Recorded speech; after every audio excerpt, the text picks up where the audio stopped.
매일 기도에 오신 여러분들을 주님의 이름으로 환영합니다. 사도신경으로 우리의 신앙을 고백하도록 하겠습니다.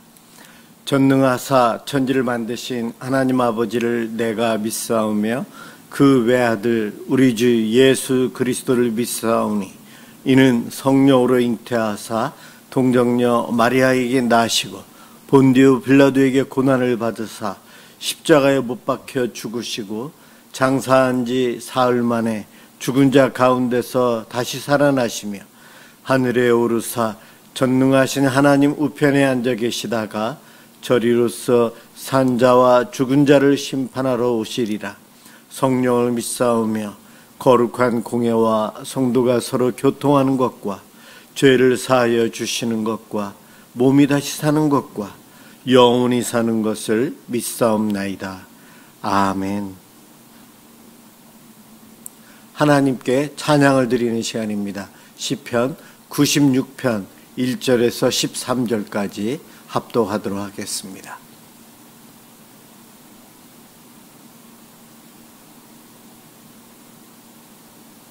시편 96편 1절에서 13절입니다. 1절부터 시작합니다. 새 노래로 여호와께 노래하라. 온 땅이여 여호와께 노래할지어다. 여호와께 노래하여 그의 이름을 송축하며 그의 구원을 날마다 전파할지어다. 그의 영광을 백성들 가운데에 그의 기이한 행적을 만민 가운데에 선포할지어다. 여호와는 위대하시니 지극히 찬양할 것이요 모든 신들보다 경외할 것이며 만국의 모든 신들은 우상들이지만 여호와께서는 하늘을 지으셨음이로다. 존귀와 위엄이 그의 앞에 있으며 능력과 아름다움이 그의 성소에 있도다. 만국의 족속들아 영광과 권능을 여호와께 돌릴지어다. 여호와께 돌릴지어다. 여호와의 이름에 합당한 영광을 그에게 돌릴지어다. 예물을 들고 그의 궁정에 들어갈지어다. 아름답고 거룩한 곳으로 여호와께 예배할지어다. 온 땅이여 그 앞에서 떨지어다. 모든 나라 가운데서 이르기를 여호와께서 다스리시니 세계가 굳게 서고 흔들리지 않으리라. 그가 만민을 공평하게 심판하시리라 할지로다. 하늘은 기뻐하고 땅은 즐거워하며 바다와 거기에 충만한 것이 외치고 밭과 그 가운데에 있는 모든 것은 즐거워할지로다.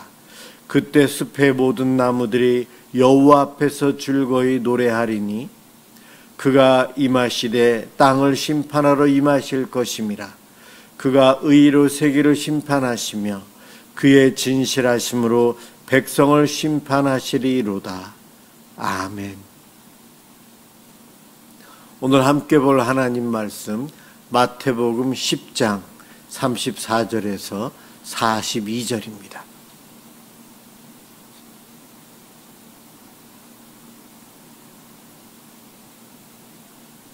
하나님 말씀 마태복음 10장 34절에서 42절 제가 봉독하겠습니다. 내가 세상에 화평을 주러 온 줄로 생각하지 말라. 화평이 아니요 검을 주러 왔노라. 내가 온 것은 사람이 그 아버지와 딸이 어머니와 며느리가 시어머니와 불화하게 하려 함이니 사람의 원수가 자기 집안 식구리라.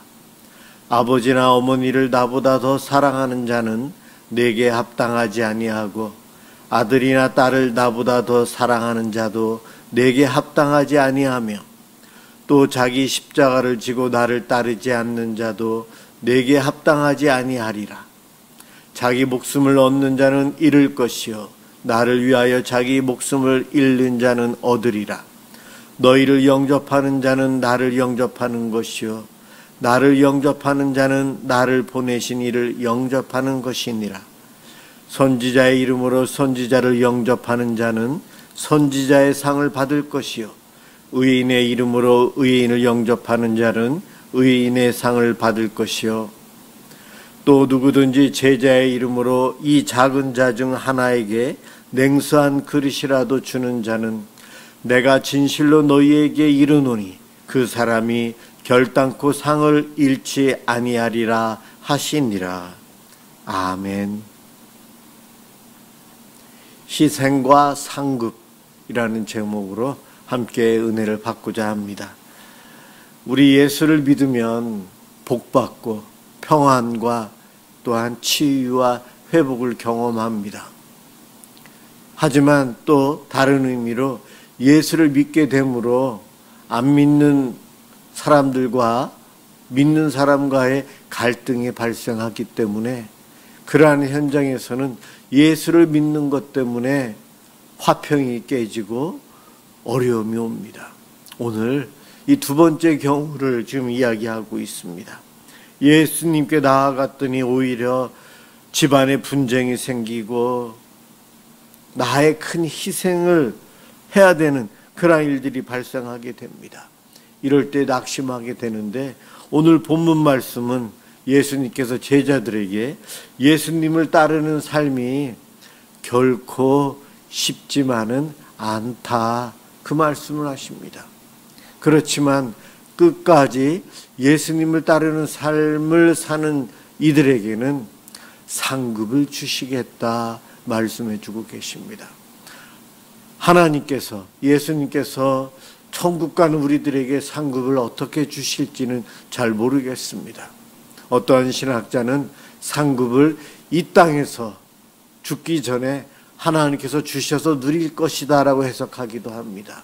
또 어떤 분들은 천국 가면 어떤 분은 개털 모자요, 어떤 사람들은 황금으로 된 멸관을 받을 것이다, 그렇게도 이야기합니다. 어떠한 말이 맞는지는 모르지만 우리 주님께서는 상급을 주시겠다고 말씀하셨어요. 구원은 거저 받았지만 충성되이 살아간 종들, 작은 것까지도 잊지 않고 기억하시고 보상해 주시겠다 약속해 주셨어요. 구원받은 우리는 바로 그 상급을 바라보고 더 충성되이 살아야 합니다. 세상 사람들은 자기만의 목표를 세웁니다. 운동선수들은 1등, 금메달, 거기에 목표를 걸고 애쓰며 살아가죠. 저와 여러분은 천국이고 천국에서 하나님께서, 예수님께서 주실 상급을 바라보고 충성되이 살아야 합니다. 우리 예수님께서 이 땅에 태어나실 때에 평화의 왕으로 오셨어요. 하나님과 우리 사이의 원수관계를 해결하시고 우리가 하나님께 담대히 나아갈 수 있도록 길을 열어주신 분이 예수님이십니다. 그래서 예수님은 하나님과 우리 사이의 원수관계를 없애시고 평화의 길을 열어주셨기에 평강의 왕으로 이 땅에 오신 것입니다.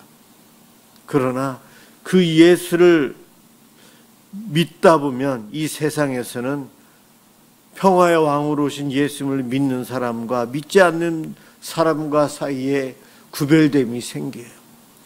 예수 믿는 사람, 하나님 믿는 사람들은 거룩한 삶을 살게 됩니다. 구별된 삶을 살아요. 하나님의 자녀된 삶을 살아요. 하나님 나라의 백성으로서의 삶을 살게 됩니다. 그러나 예수님을 영접하지 아니한 사람들은 세상에서 자기 욕심대로, 자기 정욕대로 살아갑니다. 저들과 우리의 삶이 달라지기에 저들은 우리를 시기하고 우리가 잘못됐다고 공격하고 우리의 것을 빼앗을 수밖에 없어요. 그래서 평화의 왕으로 오신 예수님을 믿는 우리가 하나님과의 관계는 평화를 누렸지만 이 땅에서 다른 사람들과의 관계에서는 평화의 관계가 깨지는 일들이 많이 생깁니다.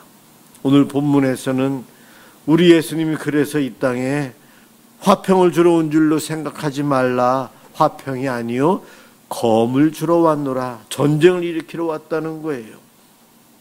아버지와 딸이, 딸과 어머니가, 며느리와 시어머니가 불화하게 된다. 사람의 원수가 자기 집안 식구가 될 수 있다. 우리는 알고 있어요. 먼저 예수를 믿은 사람은 가족들을 다 구원하기까지 가족들과의 관계가 참 어렵습니다. 그 길이 참 힘들어요. 그것을 알고 있는 부모들은 내 자식이 결혼할 때에 예수 믿는 사람을 만나 결혼하기를 간절히 소망합니다. 믿지 않는 배우자를 만나 결혼하게 되어서 가정을 꾸리면 같은 종교 예수를 믿기까지 그 험한 길, 그 어려운 길을 가야 될 것을 알고 있기 때문에 불신자와 교제하고 결혼하는 것을 그래서 반대하는 거죠. 그 길이 참 어렵습니다. 이왕이면 믿는 사람을 만나서 같이 하늘나라를 바라보고 같은 방향을 보고 평생을 살아가길 소망하는 것입니다. 그러지 않는 대부분의 가정들은 가정에 이러한 불화가 터지는 거죠. 전쟁, 갈등이 예수 믿는 것 때문에 안 믿는 가족들과 문제가 생겨요. 왜냐하면 예수 안 믿는 사람들은 물질을 쫓아가게 되고 자신의 욕심을 쫓아 살게 돼요. 그러나 예수 믿는 사람은 그와 같은 모습에서 변화되어서 하나님 나라를 위해서, 하나님을 위해서 살기 때문에 반대의 생각, 가치관이 다르거든요. 무엇이 중요한지 우선순위가 다르기에 한 집안에서 행동하고 살아갈 때에 갈등이 사사건건 작은 것부터 발생하게 됩니다. 거룩, 이것은 바로 구별되는 거예요. 성과 속이 구별됩니다. 의와 죄가 구별되고 천국과 지옥이 구별됩니다. 하나님 나라의 법과 세상의 인간의 본능에 의한 법과는 수준 차이가 나거든요. 유대사회는 대가족 제도, 우리나라 옛날처럼 가족 중심의 삶이었어요. 그 유대인 사회에서, 유대교회에서 기독교로 개종하는 것, 예수님을 따르는 것은 가족으로부터 배척을 당하는 거예요. 참 어렵습니다. 그래서 유대인 사회에서 예수를 믿겠습니다라고 하는 신앙 고백은 분명한 결단이 필요해요. 가족과의 단절, 가족으로부터 공격당할 수 있다는 것, 다 빼앗긴다는 것, 함께 생활 못하고 추방당할 수 있다는 것, 그와 같은 결단하에 예수를 믿는다라고 표현할 수 있어요. 그래서 그 길이 바로 십자가의 길이라는 겁니다. 신앙 때문에 가족과 멀어질 수 있지만 예수 믿는 사람들은 예수님께 우선순위를 분명히 두고 살아요. 그래서 그 우선순위 때문에 가족에서 어려움을 당합니다. 37절부터는 예수님보다 더 사랑하는 것들이 가정에서 문제된다. 효도하는 것, 십계명에도 나와 있어요. 그렇지만 하나님보다 부모님을 더 사랑해서는 안 된다. 부모에게 자녀들을 하나님보다 더 우선순위에 두고 더 사랑해서는 안 된다. 우리는 알고 있어요. 그렇지만 여러분 살면서 어떻습니까? 내 부모, 내 자녀를 위해서 신앙을 양보하고 신앙을 우선순위에서 뒤로하고 살아왔던 적이 참 많지 않습니까? 그럴 때마다 하나님은 질투하십니다. 그래서 우리는 우선순위를 하나님께 두기 위해서 늘 성령의 충만함과 기도하는 자세로 살아야 합니다. 그렇지 않다 보면 가족에게 우선순위를 두게 되고, 특히 부모인 우리들은 자식에게 양보하게 되고, 자식과의 관계가 깨질까봐 양보하다 보면 믿음생활, 신앙생활마저도 양보하다 보면 자식들은 탕자처럼 세상을 향해 도망가 버립니다. 그래서 자녀들이 어렸을 때부터 믿음 안에 거하기 위해서 애써야 합니다. 예수님이 최우선이 되어야 합니다. 가족 소중하지만 예수님보다 중요한 존재가 아니라는 거예요. 내 부모님도, 내 자녀들도, 내 배우자도 하나님의 것이에요. 하나님이 보내주셨어요. 내 자녀가 소중하고 중요하지만 내 자녀를 창조하시고 나에게 맡기신 분이 하나님이시기에 하나님을 더 우선순위에 두고 하나님과의 관계에 더 우선순위를 두고 살아야 한다는 것입니다. 여기에 많은 우리들이 넘어지고 쓰러집니다. 신앙, 하나님과의 관계, 이것을 양보하는 것은 믿음을 포기하기 위해서 사단을 향해서, 지옥을 향해서 달려가는 것과 마찬가지예요. 그렇게 위험한 것인데 이 정도는 괜찮겠지 하면서 계속해서 타협을 하고 그러면서 살아간 결과는 우리의 자녀들은 세상을 더 그리워하고 사모하게 됩니다. 오늘 본문, 그래서 예수님을 따라가고 예수님을 위해서 충성되어 일하는 것, 제자로서 헌신하는 것이 상당히 어렵고 희생해야 한다는 겁니다.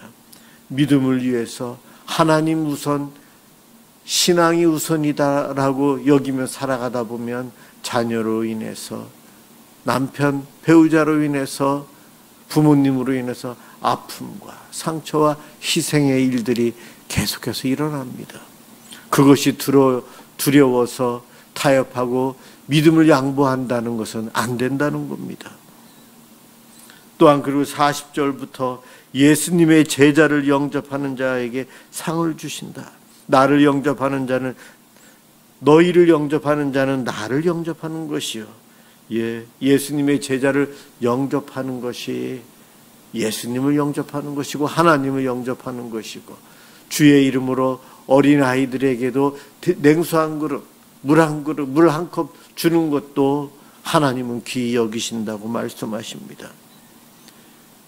주를 영접하는 것, 주를 믿는 사람들을 영접하는 것, 주를 믿는 사람들을 사랑하고 섬기고 함께하는 것 아주 중요합니다. 우리 믿음의 형제 자매가 서로 받아주고 격려해주고 위해서 기도하고 아름다운 사랑의 관계를 맺으며 살아야 되고, 내 이웃을 내 몸과 같이 사랑해야 될 첫 번째가 믿음의 형제 자매들이에요. 최선을 다해서 돌보고 베풀고 함께 해주고, 나의 작은 희생이 누군가의 눈물을 닦아주고 주님께서 베푸시는 사랑과 위로를 경험할 수 있어요. 우리 하나님은, 우리 예수님은 그것을 원하십니다. 그래서 그 희생과 섬김에 제자로서 주님 가신 그 길을 따라가는 삶을 살아가는 이들에게는 반드시 상급을 주시겠다 약속하십니다. 우리는 이 말씀 기억하고 더 충성되이 살아야 합니다. 나의 충성은 무엇인가? 믿음의 길을 가는 것 늘 쉽지만은 않아요. 예수 믿기 위해 남과 싸우지 말아야 되고 평화를 유지하기 위해서 노력해야 되지만 신앙 이 부분은 타협해서는 안 된다는 거예요. 이것을 자꾸만 우리들이 놓쳐요. 가족의 평화를 위해서 주일날 예배드리러 가는 것들 안 가도 한 번, 두 번 괜찮다 양보하기 시작하다 보면 안 된다는 거죠. 그런데 우리는 너무 쉽게 타협하고 포기하고 다음부터는 안 그러리라 라는 자기 착각 속에서 사단의 유혹에 넘어갑니다. 여러분, 오늘 말씀 우리들이 늘 잘 넘어지는 부분이에요. 쉬운 말씀 같지만 이 말씀대로 하나님 우선, 하나님만을 더 사랑하는 것, 끝까지 상급 바라보고 충성하는 것 참 어렵습니다. 그러나 예수님이 그 길을 가셨고 우리 보고 그 길을 따라오라고 하셨어요. 기도하며 성령님의 도우심 속에 충성하며 나아가는 저희들 되길 소망합니다. 이것을 통해 예수님의 제자로서 주님께 기쁨 드리고 영광 돌리는 그러한 삶을 살아가시게 주님의 이름으로 축원합니다. 기도하겠습니다. 사랑의 하나님, 예수님을 따르는 길이 참 쉽지만은 않습니다. 그 길이 생명의 길임을 믿습니다. 어떠한 상황 속에서도 주님을 최우선으로 두고 주님과의 관계를 맺으며 십자가의 그 길을, 내 십자가를 지고 살아갈 수 있도록 도와주옵소서. 내 의지로는 부족합니다. 하나님, 성령 충만함을 우리들에게 허락하여 주시옵소서. 성령의 사람이 되어 작은 섬김을 통해 믿음의 길로 가게 해주시고 내 가족을 구원하고 내 이웃을 구원하고 교회 공동체가 하나님 앞에 헌신하며 나아갈 수 있도록 복내려 주옵소서. 감사합니다. 예수 그리스도의 이름으로 기도드립니다. 아멘. 주기도문 하도록 하겠습니다. 하늘에 계신 우리 아버지여, 이름이 거룩히 여김을 받으시오며 나라가 임하시오며 뜻이 하늘에서 이루어진 것 같이 땅에서도 이루어지이다. 오늘 우리에게 일용할 양식을 주시옵고 우리가 우리에게 죄 지은 자를 사하여 준 것 같이 우리 죄를 사하여 주시옵고 우리를 시험에 들게 하지 마시옵고 다만 악에서 구하시옵소서. 나라와 권세와 영광이 아버지께 영원히 있사옵나이다. 아멘. 오늘은 우리 교회를 위해서 함께 기도하도록 하겠습니다. 기도합니다.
서로 사랑으로 한번